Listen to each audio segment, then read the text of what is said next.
About this love.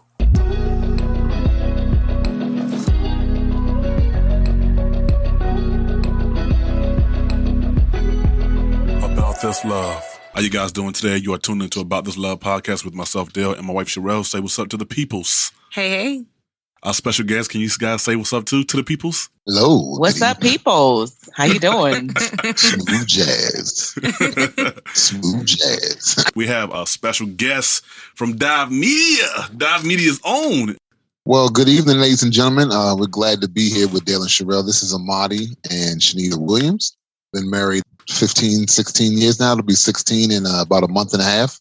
So we're going to say we're like college sweethearts. Do people still say that? They say high school sweethearts. People don't say college sweethearts. Some people say college sweethearts. We can be college sweethearts. That's good. I've never heard that. College sweethearts. Yeah, I know. See, I know, right? Sure, I've never heard that before. But anyway, I met my wife in college and we got married. We were in our late 20s and here we are. I'm letting my age out now. But again, we've been married 16 years. Keep that to yourself. Keep that to yourself. We have 3 beautiful children, ages 14, 12, and 6. And man, just, love talking family, love talking marriage, and known Dale and Sherelle for many, many years, since he was, young buck out in these streets. And watched the woman of God just slowly but surely wear him down. So now he's a nice, homely family man. The brothers at home with raising babies and everything. But we are glad to be here. We are really glad to be here with you guys tonight. Chanita, did you want to give an introduction as well? Or did he cover it? I didn't want to. Well, he kind of threw my name in there, so I'll let that serve as my introduction as well.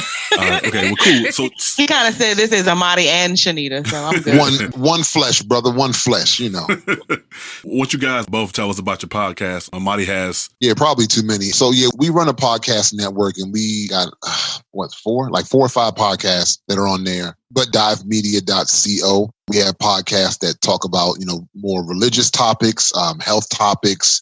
We have podcasts centered on fatherhood.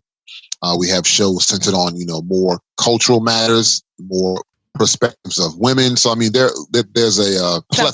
Something for everybody. Yeah, there's a plethora. Dive Media, D-I-V-E, media.co. And you can go there and kind of stream all our stuff. And all our stuff's on all other platforms, Apple, Google, Spotify, everything else. It's all there. We'll have a link for you guys. So that's right. Keep the listeners efficient. Yeah. I like that. I'll let Sherelle get into the questions. Yeah, I was going to say, you didn't even say why they were here. Why we had them, but since somebody for you. We just hanging out. We just hanging out. We just chilling. But no, that's cool. Like you were saying, Amadi, you guys are seasoned couple. Is that what you call them, Dale? Seasoned veteran couples. Like LeBron. But not, Mike's the ball spot, Amadi. Mike's the ball spot. Yeah. LeBron got the ball spot. I got all the grays. So. Hey, yeah, he's my sugar daddy. Y'all didn't know. And Chanita, we don't want to leave you out, so we're gonna call you Serena Williams. You know what I'm saying? We don't want to leave you out. Of the athletic analogies. So we got Serena Williams and LeBron James in the building. I mean, they're top of their game. I'll take some of her money too.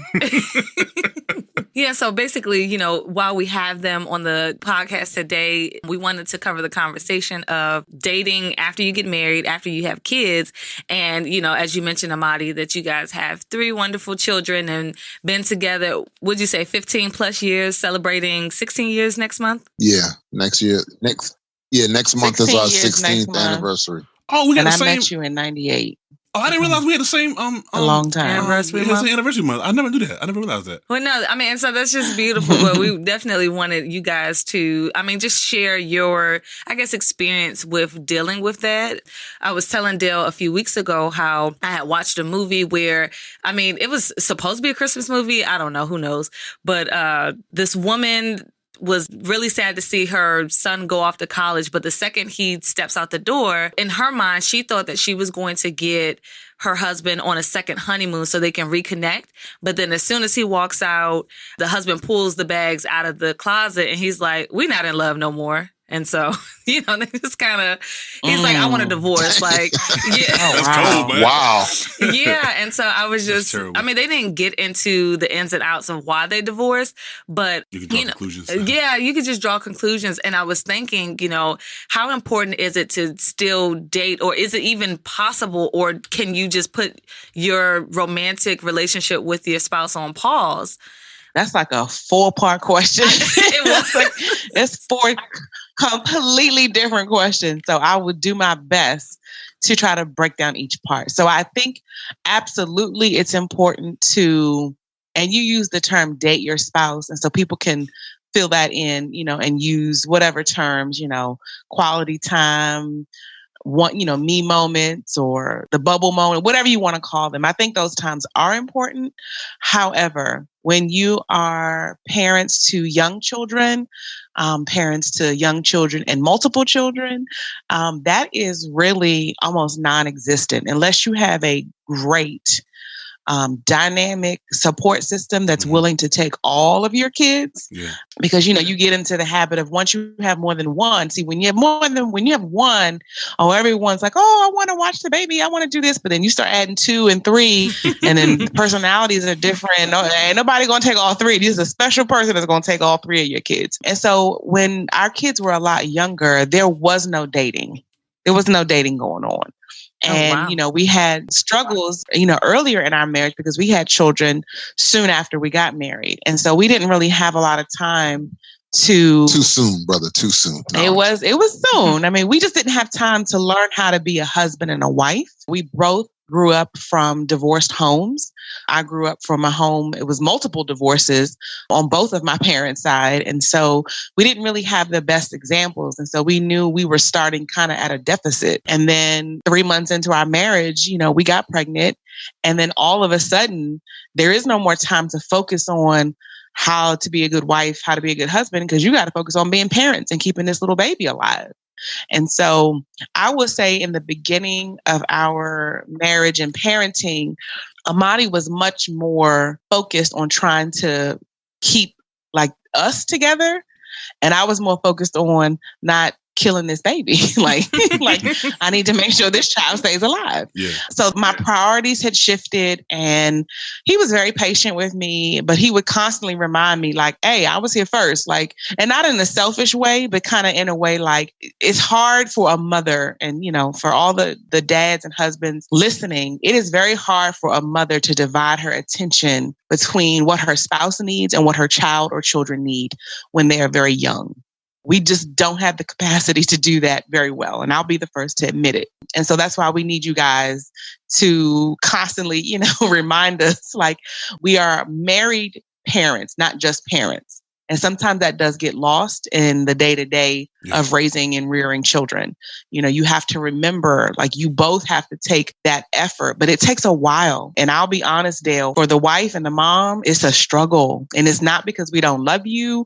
We grew this human inside of us. So there's a connection that's kind of undescribable. Mm-hmm. Doesn't take away from the dad and, what you were able to deposit and help create, but it's different. I think it's a different feeling that a mom has when a child cries or something, something is needed. So it really is important. So circling back to your question, Sherelle, it's important to have those times, but I think you have to be very realistic. Are we going to go on a date night once a week? That ain't realistic when you got small kids and you got multiple kids. It's just not realistic. Again, unless you have a big, large family that's just willing to take all your kids and you got to trust that's a whole nother podcast. Never mind. We had a podcast about that last night, about trust.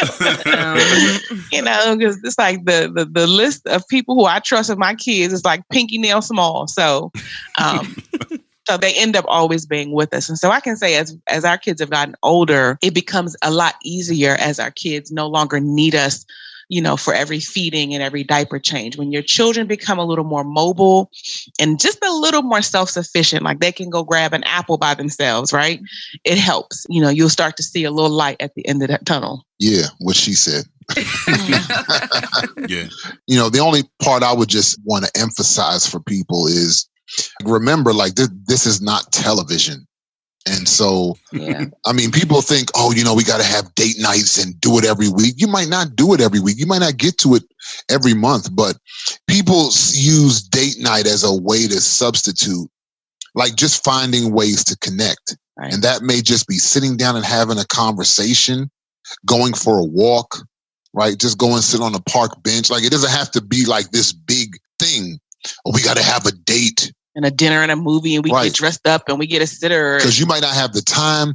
I mean, just keeping it 100, you might not have the money, right? Yeah. You may not have the resources for something like that. But what you're really trying to do is just have a moment to connect. And so maybe it's, let me forego a sports game, An or let NBA Finals game. How or about let me, that? or let me forego, a television show, or let me forego going out to eat. Let me just forego something and sit down for a moment and connect with my spouse. So I think that's what people need to put their focus on, as opposed to just having this big thing. We got to go have a date night. No, you need to really connect with your spouse. Because truth be told, like, that was one of my concerns early in my marriage. Like what you just described, Sherelle, with the guy pulling the luggage out the closet. Yeah. Like, cause I've heard those kinds of stories before. Like when people's children leave, they realize, oh, I don't really like you that much. I was only here to raise these kids. And how divorce rates go up a lot of times when people become empty nesters. That's a big thing. Yeah.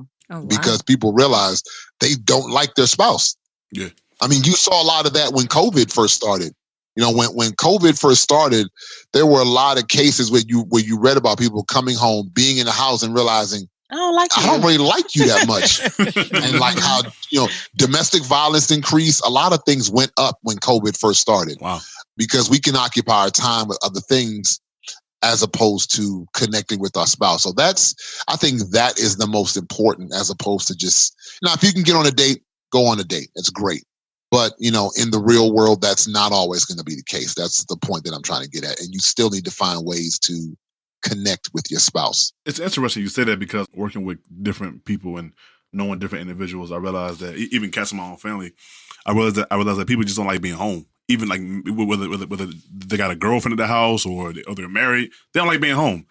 And oftentimes when I talk to individuals just about that, I'm like, wow, you just realize that, man, cats don't like being home, and a lot of jokers, they're juggling 2 and 3 relationships outside of their marriage, intimate ones. Oh, Lord. So I'm saying it because like when I was off for the month of December.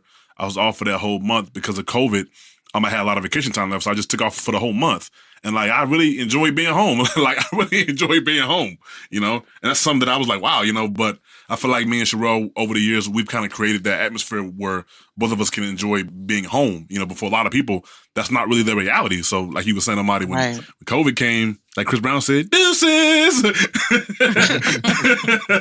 Yeah, man. Yeah. I mean, I think, that you're exactly right. I mean, people have to be willing to work towards creating that environment. I think that's why I started by saying this is not television, because a lot of times we look at television, we look at movies, and what it does is it pushes us to a place to create false expectations. And we expect our home is going to be like that movie. Like they just, float. They just come in and they float in. If you don't work at it, it won't be like that. I mean, yeah, I'm like you. I love being in the house. Like I tell her all the time, like when I come in, I'm like, I'm not trying to leave. She's at home a lot with the kids. So she's like, hey, we going out. At least before COVID, it was, we're going to go out here, going to go. I'm like, no, I don't want to leave. Like I want to stay in the house. I don't mind chilling with these kids, until they get on my nerves. I'm like, well, bye, I'm gone, because you can have the time with your kids. I'm rolling out. Yeah, a lot of times she'll go, I'm like, go lay down. So me and the kids going to do something. It's like, I don't care, So, but that comes from work. Like I think people do not want to put the work in, but they want the results. Yeah. Mm-hmm. And unfortunately, when you're married, like my wife was saying earlier, when you're married and your children are either very young or you have multiple children, there's just a certain amount of work that you're going to have to put in. That's the bottom line. And by work, I mean like years of work, working with your spouse, working with your children, and working with yourself. When you're married with little children, young children, infants and the like, selfishness has to go. Yeah. You don't get to really be self-focused. It just does not come along with the package. That's just the bottom line. I mean, I think people, when you hear these stories, oh, we can have it all, career and family and this and that. That's a lie from the pit. No, you can't. No, you can't. You're gonna have to. You're gonna have to make a choice. You're gonna either have the best of one of those, or you're gonna have the worst of both of them. Or in seasons, you may have the best of one, and then 10 years down the line in another season, maybe you can focus on career or something else. Well, that's what I mean. But you have to pick one. Yeah. Yeah. Wherever you are in your life, you have to choose okay, this is what I'm doing, and then this is what I'm not doing. But that's a choice that we have to make. And we're not here to beat anybody up. We're just trying to let you know sometimes that it is a difficult, it's not easy. I'm not saying it's easy. It was difficult for us. It was hard for us. We didn't really argue about a lot of stuff early in our marriage. Except them kids. But then when we started to have children, it's like, we had some of the most explosive arguments in our marriage about our children. And I remember I would be praying and I'm like, man, Lord, we don't argue about money. We don't argue about sex. We don't argue about, living arrangements, none of that stuff. Communication. But just when we started to have children, man, every week for, years, it was like every other week it was some kind of argument. And I told her, I said, man, I'm tired of talking about these kids. I was like, look, I'm tired. I was like, I am tired. Every discussion we have, at the end, we start arguing about the kids. Like, I was just asking you what's for dinner. How we start arguing about the kids? My kids will eat first. I ain't worried about you. Yeah, right. It just is. But I think my wife made that good point, is just realizing, especially when they were little, her mind wasn't really on marriage. Her mind was on being a mother. That's something that, I had to realize I have to help my wife transition out of, because she got so deep in it, she realized I've lost myself in this motherness and I lost who I am. Mm-hmm. And I got to help her work her way out of the lost in motherhoodness where she was. And so, but it's a process, it is a process. I'm probably going a little too long on this topic, but it's important. Be realistic. I was going to ask you, Amadi, can you give a few examples? Because one of the things that I realized, and we had mentioned it on one of our podcasts, when we would go to your house, y'all be like, oh, it'll be all right. Oh, that's it. And it's like, you kind of felt like, you're like, man, I'm going through life and death over here. Y'all going to ask me what's to eat? I don't want to eat. I want some resolvement, but as you spend more time, in marriage as far as years, and you actually look back, you're like, oh, wow, it really wasn't that serious. But so my thing to you as someone who's been married, for 16 years, because I feel like young men new to marriage struggle with a lot of things. And that's probably one of them. It's like, I knew a guy who was new to marriage, and sadly he ended up stepping out, on his wife. And, I would definitely keep him, I would keep him in my prayers, but I feel like people just don't realize, one, it's not an easy walk, and two, there's just some things that I'm going to have to walk through and just suffer through. When people are new to marriage, they don't realize that. It's kind of like they're thrown into it. It's kind of like going into the military or the army. You don't really realize that danger could come at any moment until you bullets start flying. You're like, oh, snap. So it's like, yeah, that's the reality of it. So give us just some practical examples of things, you really just walking in the patience and level of grace you have to have, with your wife. I think you meant to say grace and patience with your husband, right? Because ladies got to have patience. Yeah, ladies got to have more patience. Nah, I'm kidding. Practically, I think you said the first part, and that's something that we have to be willing to do, which is have mercy on our spouse. That's difficult for us sometimes because we just expect them to, you're my spouse, so you should be able to just, jump. Come on. This is what I need. Move. And it's like, no, they're a human being just like you. And they need opportunities to be able to mentally transition. And you have to give them space to mature and grow. Like our spouses are weak and limited, just like we are weak and limited. And so, how we sometimes like, man, give me a chance. We think, man, they would just give me a chance. Come on. Well, your spouse is thinking the same thing. Right. Your spouse is like, man, will you just give me a chance? So I think that's the first piece. Have grace for your spouse. Give them mercy. Give them space to grow and mature. Secondly, I think that it's pivotal in every marriage. And, you briefly touched on it, but I would just say you really cannot be successful in your marriage without help. Mm-hmm. And I think that this notion that people can just kind of work through things on their own is rubbish. You know what I mean? You need assistance primarily for one reason. There are a myriad of reasons, but I think primarily is because it's extremely helpful when you find out you're not the only one. Yep. When you find out, oh, other couples go through this too? Yeah. Oh, snap. It is like a light bulb that goes on. But it's not just my husband who's crazy. Right. It's not just my spouse who's I'm ready to wring their neck. Okay. All right. And it just kind of puts things in perspective for you. It does. Having that one little piece of information, like you're the only ones. You're not the first ones. You won't be the last ones. What? Like that's like I used to tell you guys when y'all would come in and I'm about to kill him. And I'm like, this won't be the first time you feel like that. And it won't be the and this won't be the last time. It'll be another day where you're ready to kill your spouse, So you got to just let that wash over you. Let that just kind of absorb that and be ready to work. So I would say for me, dear, those are probably the two really practical pieces that would be helpful for young couples. I would say, I think even before you get married, and I'll put this out here for those who are maybe engaged or thinking about marriage, if you are uncompromising and selfish and unwilling to forgive and always hold grudges, you probably don't want to get married. You probably don't want to get married until you allow the Lord to work those things out. Because I think those are the three things that you have to be very strong in a marriage, because your spouse is going to do things to offend you constantly, daily. And you have to be quick to forgive. These aren't major issues, right? We're not talking about he took the tax money and went gambling and now y'all homeless. I'm not talking about something like that, right? My goodness. I'm talking about that? Right? I'm talking about maybe the more milder things, right? Amadi knows one of my pet peeves is when I wake up in the morning. I'm a very talkative morning person. So I wake up, hey, good morning, what's up? What you got going on today? And my husband is not like that. So I've had to adjust, right? But if I wake up in the morning and he doesn't say anything, early in my marriage, I would be so offended. He doesn't love me. Yeah. Just going back to the TV, he doesn't love me. He didn't even speak to me this morning. Yeah. And you get so dramatic and bent out of shape where really he's got 15 meetings in his head that he's thinking about. So when you popped out of the bed all sunshiny and roses, he wasn't thinking about that. So you learn to let stuff roll off your shoulder. You learn to let things just go by the wayside. Everything is not that important. And that was a struggle for me, because I felt like everything was urgent. Everything needed a long, drawn-out discussion to make sure we were clear in our communication. I would talk it to death. And that would drive him crazy, because he's a, typical, I don't know, was it the right side of the brain? Typical right-brainer, where it's just like, get to the point. And I'm like, well, you can't get to the point because you need to understand points A through Z to understand why I'm at this point.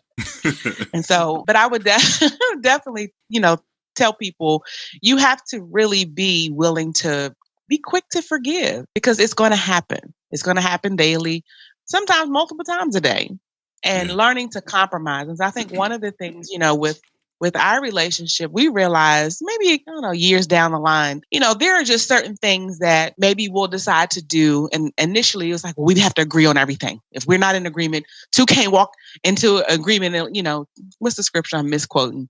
Can two walk together unless they agree, right? Yeah. So initially, in my religious mind, it meant we have to think the same thing about everything, right? Mm-hmm. Clearly, that's not it. So now we've learned, if there's something that I maybe want to pursue or have an interest in, and he doesn't really have any strong objections about it, I can go ahead. I don't need him to agree with me. I don't need him to understand all A through Z points. He doesn't have any strong objections of kind of giving him the bullet points. Then I'll go ahead and dibble and dabble and pursue a few business ventures or things like that. So I think that was something that was helpful, realizing you don't have to have the same brain. Because we are one flesh and spirit does not mean that every political thought that he thinks, I think the same, right? We'll try to discuss it out to hear each other's opinion, but you're not the same person. And so, one of the things that I learned early in our marriage is, I had to let go of that false humility as a Christian wife who wanted to be submissive, because I wasn't being genuine and true to myself. It was like, okay, honey, whatever. But inside, I'm like, oh, you dumb. You don't know what you're doing. Because, the little secret that I like to let out is women, we really think men are stupid. Like a fleshly, carnal woman even believes that she is still smarter than her husband. And it's not to say that in some areas that we're not, but it's just kind of like, sometimes we just don't give y'all enough credit. And so you realize, okay, no, it takes two to tango. The Lord created man and woman, not just woman. So I had, a lot of pride and egos and things that I had to kind of like get into check. And realize, no, my husband is my partner. I need him. I need to help him do the things that God has called him to do. We're here, we're doing this together. Not like, well, I bring more to the table or I'm saved longer. That's ain't got nothing to do with nothing. Yeah. Because at the end of the day, when you get an attitude and you've offended your spouse, ain't nobody checking for who been walking with the Lord long, because y'all both got an attitude. Yeah. That's true. Well, it was something that Amadi had said a little bit earlier, just about, don't expect your marriage or your spouse to be like, someone else's spouse who's a little bit more seasoned, and, you don't expect that in like year 1 or year 2. And so I was thinking about around the holidays, this was so crazy. Around the holidays, we went to go visit some family members, and one of the family members was like, just kind of breezing through the kitchen, right? Like cooking, like fried up some chicken, like whipped up a salad and was making a plate for her husband. And I'm sitting there on my phone because, 6 months pregnant, I barely like waddled in and sat down, and I was like, where the snacks? And she's like, I mean, with my plate. That's, exactly. Where the snacks at? Exactly. I was like, I think that I had no shame at this point. I was like, where the snacks? I'm sorry, guys. Like, nice to see you, but where the food at? And so she turns to me and she's like, oh, you gonna make Dale a plate? And I was like, oh, I mean, I guess so.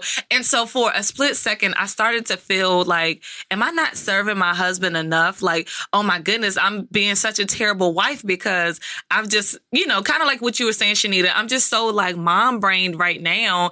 And I just, with a snack so I could feed me and this baby, I was just like, make him a plate.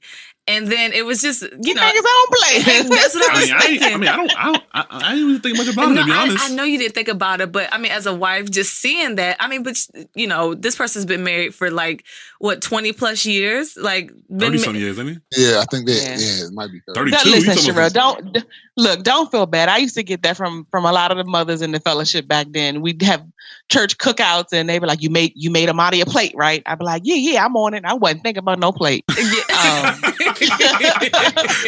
Yeah. I had planned to. I'm in line now. I was like, I was in line for me to get a plate. But what I have learned is when, again, my children are a little bit older and I am primarily working, inside the home. So when my husband goes out to work, a couple of jobs, I don't mind I try to time the food so that it is ready and hot when he comes through the door with his plate made, with his napkin ready and his, cup of water ready. And his vegetables not touching too. And his salad on a separate plate. He likes his salad on a separate plate because he doesn't like it touching. But you know why? Y'all letting out my secrets here. Hold on. That's real? Oh my Yeah, goodness. they were talking about it. They were talking about it. Oh, okay. Oh my God. He don't like his salad touching. But I do that because he goes out, fights traffic, works hard to provide for his family.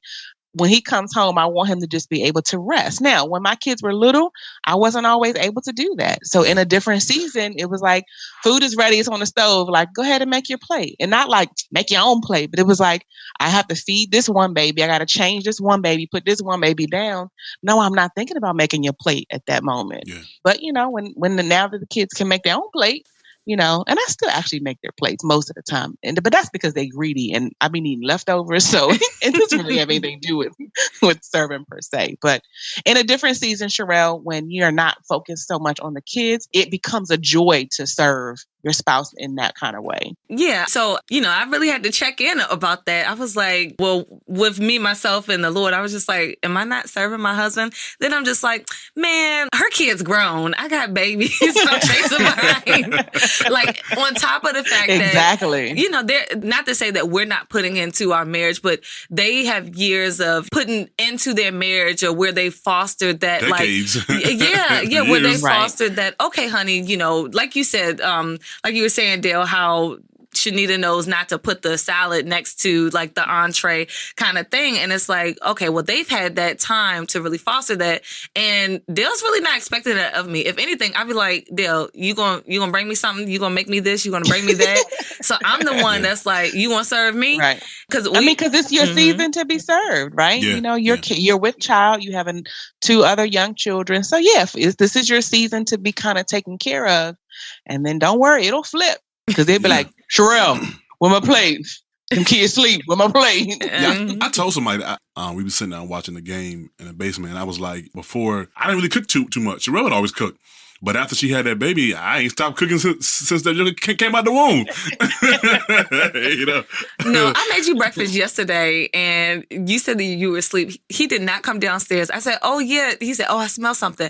I said, "Yeah, Dale.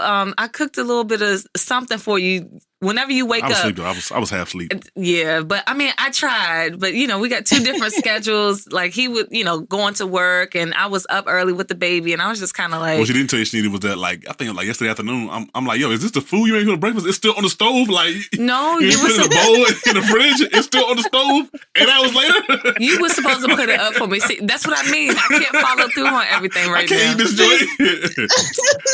They trying to kill me, Amadi. They trying to kill me, man. Don't be trying to bust kill the man of God. No. But I will say there are some other things that I do, even though I just feel like we have two different schedules right now. Because like whenever I can get a nap or a snack in or like run away, like I'm tossing the baby and I'm just like, all right, y'all go downstairs with him, and I'm running upstairs to take a nap or just to take a break. Like you were saying, Chanita, when Dale comes home, I do try to. I don't know what it is, but I'm just like, okay, let me like lay out this or let me straighten up that. So at least this area while he's walking in, it's a little bit presentable. He ain't walking into like our whole day's mess or clutter or what have you. Yep. And so it's a little break. I don't know if he notices it, but I notice it. Oh, okay. I wasn't sure. Well, but he know now. He know now. Well, he know now. But I think at the point, stage that we at now, like they were saying, raising young children, I don't really look or expect too much because, you taking care of kids and that's exhausting because, when I was with her in December and you were vending, like I realized, man, this joint is a whole job. Oh, when I was out of the house. It's a whole job and a half. Yeah, and look at it this way, y'all about to get a promotion here in a few months. when the next one comes, y'all getting promoted. You're getting a promotion.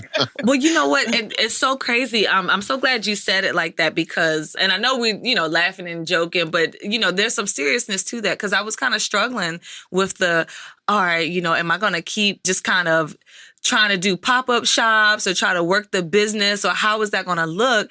But then I'm just like, homeschool. You better pop that stroller up. Yeah, homeschool, children, babies. Pop that playpen up and put it in the room. That's a pop-up shop. No, but look, I was struggling with that. I was just like, oh gosh, like, do I still want to go and do that just for a season? But then trying to figure out, okay, who's going to keep the baby? And then of course I'm starting to have like, just natural pregnancy pains and my foot like is swollen. I'm like, you know what? The Lord's just like, that's a hard no. Like, don't keep trying to push through, especially when your husband's not requiring that of you. And so I was just like, all right. But I mean, it's not easy. It's not easy to just, I guess, I hate to say fall in line, but it's not easy to fall in line with that thinking. Even though I had been home before, it's times in our marriage where I've worked and it's times where I hadn't worked for a reason or another. And I'm just like, I couldn't believe that I was struggling again. I just thought, okay, for a season, I worked outside the home and now being in the home and especially with, the virus and everyone coming home and having to adjust, I didn't think that it would be a struggle for me, especially being pregnant. I didn't think it would be a struggle for me to want to stay home. But I was just like, what is my husband requiring of me? I had a friend actually ask me, like, am I a Proverbs 31 woman? And oh God, here we go. Yeah, and so, I mean, you looking for snacks? You're not a Proverbs 31 woman. You should be grinding your own meal and making your own wheat and make your own snack. That's what a Proverbs 31 woman would do. I mean, look, I was sitting there like, well, am I? At this point, I'm just kind of like, that's up to my husband to decide if he feel like, I'm a woman of God or not. Like if he feels like I'm that Proverbs 31 woman. So I just asked him and he was like, yeah, I feel like you are. And I was just like, okay, well, hey, that's the end of that. My husband feel like I am. And, that just kind of satisfied not that, I was dwelling on that, but I'm just kind of like, am I lacking in my duties to my spouse, like to keep this marriage going? Right. No, I mean, I think, and I love Proverbs 31, but I sometimes really dislike the way it's presented in religious settings because people will have you reading that scripture thinking all that was done in the course of a day. It wasn't. When you go back and read the context of the story, that was over her lifetime. Oh, wow. So there are seasons, where you will go down there by the merchant ships and go to the markets. And there are seasons where you're in your house and you are making your cornbread from scratch. And so I think, people really need to understand that's a lifestyle over a period of time. That's not, she did all that in 30 days or less or 31 days. My kids were younger and I was home with them because I had come from, higher education, went to grad school, had all these degrees and licensures to do, things that I had pursued and set out to do after having children. Like that whole plan got flipped upside down. And I struggled with the identity of being home because my identity at that point really wasn't rooted in the Lord. It really was rooted in my career, education, profession, things, how I was making money. So when I was home with my kids, the first two, when they were very little, there was a strong, overwhelming, unfulfilled sense that nobody could conquer, right? Nobody could quench. Not my husband, not the kids, not me trying to do things, only the Lord. And that was just something that him and I had to work through. And there was a season that when they were little, I really wanted to go back to work just because I got, in all honesty, just bored out of my mind with the day-to-day Cheerios, Sesame Street, Pampers, bottles. I had nothing else going on. I had no other outside interests, no other outside hobbies because I had gotten swept up in motherhood, right? Mm-hmm. And not that that's a bad thing, but when you don't have any outlet for yourself as a woman, you can just kind of start going stir crazy, in the house with kids all day long. So I went back to work for a season and put them in a very trusted daycare. And that didn't even work out, but for 6 months, because she ended up closing the daycare for financial reasons. Oh, wow. So I had to come back home, right? Because again, I already told you guys the list of people we trusted with our kids are very small. So came back home. The Lord worked it out while I was still able to work from home with this same job part-time. And I did that for years. And then there was, another 4 or 5 years that I had to let that go because it started to interfere because we also are a homeschooling family. I had to let that go. And then I did nothing but homeschool. And just within the past year and a half, I started picking back up some other business ventures. So I think those feelings come in ebbs and flows throughout the life of a woman. When your children are little, they require much more of you. So there really isn't a lot of time, as I think Amadi mentioned, to pursue those outside interests. But, if you have the support of your husband and other people who can help watch, then you can make that shift. But, for those early years, it was all about the kids. That's all I knew. Yeah, but to my wife's point, the time and the season piece, I think, is pivotal. I think that's one of the wisest things you could have done, Sherelle, is, you never want to compare yourself to someone else or compare your marriage to someone else's marriage because you never know what things they had to overcome to get to where they are. Yeah. A lot of the things that we have and that we have attained come with stripes. Sometimes, if you've gotten something or you have attained something, there may be some stripes to go with that. I'll be the first to tell people, yeah, this is going on in my marriage and this works well, but I got the stripes to prove it. You know what I mean? Mm. It didn't just happen. It didn't just happen like that. It didn't just magically appear like that. That came with some stripes. And so I think that, if you get that in your mind and not compare yourself with other marriages, it'll help you on that process again to give your spouse the grace as you both grow and mature so you can see the person the way that God sees them. Yeah. Not the way that they are right now, because we're all incomplete.